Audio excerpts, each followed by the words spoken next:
Big up. Je vais vous dire quelque chose qui doit définitivement changer votre façon de voir. Il n'existe aucune loge en Afrique où on ne tue pas. Vraiment, mettez-vous ça dans le cœur une fois pour toutes. Parce qu'il y a beaucoup de gens qui aiment toujours dire que je me suis fait duper, je me suis fait duper. Non. Il n'existe aucune loge en Afrique, que ce soit quel type de loge, dont je ne vais pas citer les noms, qu'on ne tue pas au départ, qu'il n'y a pas de sacrifice à faire de toutes les façons. Et je dois vous dire que ces loges que vous voyez là, au départ, vous ne pouvez rien comprendre. Parce que même si on vous remet les livres au départ, pour vous prouver qu'on ne tue pas à l'intérieur, il y a beaucoup de codes qui s'y trouvent que vous ne pouvez pas déchiffrer. Et c'est avec le temps que vous allez déchiffrer et comprendre. C'est un peu quand on vous dit que Lucifer est l'ange de la lumière. Oui, il y a le Lucifer, mais il y a aussi un Lucifer qui est l'ange de l'obscurité. Vous voyez un peu. Et vous ne pouvez pas faire le distinguo au départ. Vous comprenez?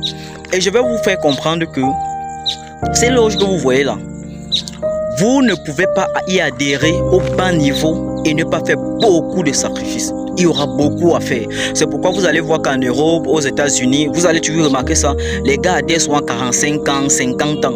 Vous comprenez, parce qu'ils n'ont plus rien à perdre et souvent, généralement, ils monnaient ces loges. Parce que ces gens ne créent pas de l'argent. C'est toujours l'argent des choses là qu'on vous remet là-bas.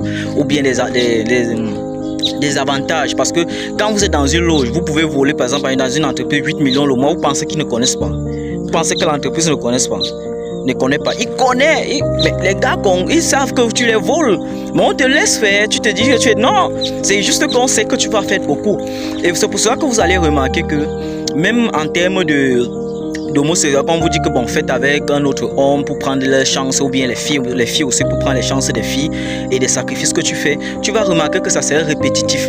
Vous pensez que le corps là, c'est un peu comme l'électricité. Si on vous envoie beaucoup de charges, qu'est-ce que ça va faire? Ça va exploser votre télé, ça va griller vos appareils. Si c'était que vous vous nourrissez vous-même, c'est que vous avez besoin peut-être de 4 personnes, de l'énergie de 4 personnes, c'est tout. Et puis vous évoluez toute votre vie. Mais en réalité, beaucoup ne savent pas que au fur et à mesure vous nourrissez beaucoup de personnes, c'est une chaîne alimentaire derrière vous.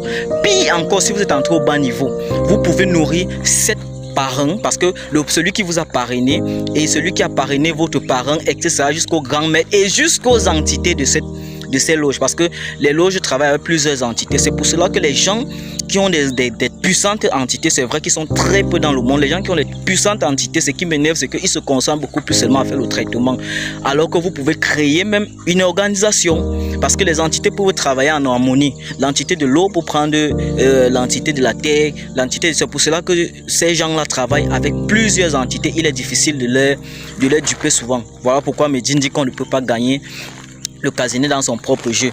Et vous allez remarquer qu'on ne donne pas n'importe qui dans les loges. On donne des gens très bien. Vous allez voir que même parmi vos enfants, c'est le mboutouk qu'on laisse. On demande toujours le plus intelligent. On ne peut pas vous demander quelqu'un qui n'a pas une forte énergie, parce que quand on prend quelqu'un dans la loge, on va d'abord récupérer son énergie avant de lui mettre en esclavage.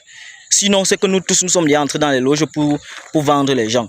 Et je dois vous dire aussi que quand celui qui vous a parrainé est du bas niveau, vraiment, vous avez beaucoup de choses à faire. Parce que quand il est encore au bas niveau et qu'il vous a fait parrainer, peut-être qu'il y a au moins ces 8 chaînes alimentaires que tu dois nourrir. Et tu dois encore en plus nourrir les entités de la loge. Ce qui fait que vous faites des efforts chaque année, mais vous ne comprenez pas que c'est exactement comme ça que ça se passe.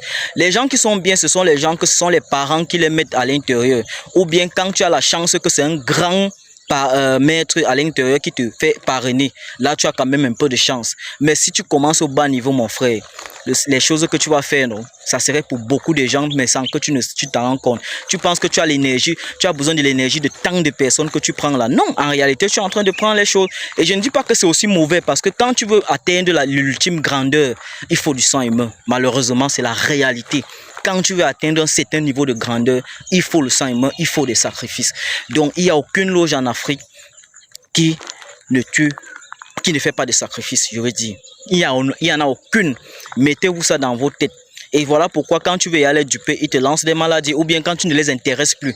C'est pour ça que vous voyez, vous lancent les maladies comme le cancer, ceci, et vous allez toujours partir dans leurs propres hôpitaux, dépenser le même argent là, de ça qu'on vous vide avant que vous mourrez, tout simplement. Donc on ne peut jamais les gagner, mais parfois c'est nécessaire pour pouvoir évoluer dans la vie. Donc c'est un peu ça.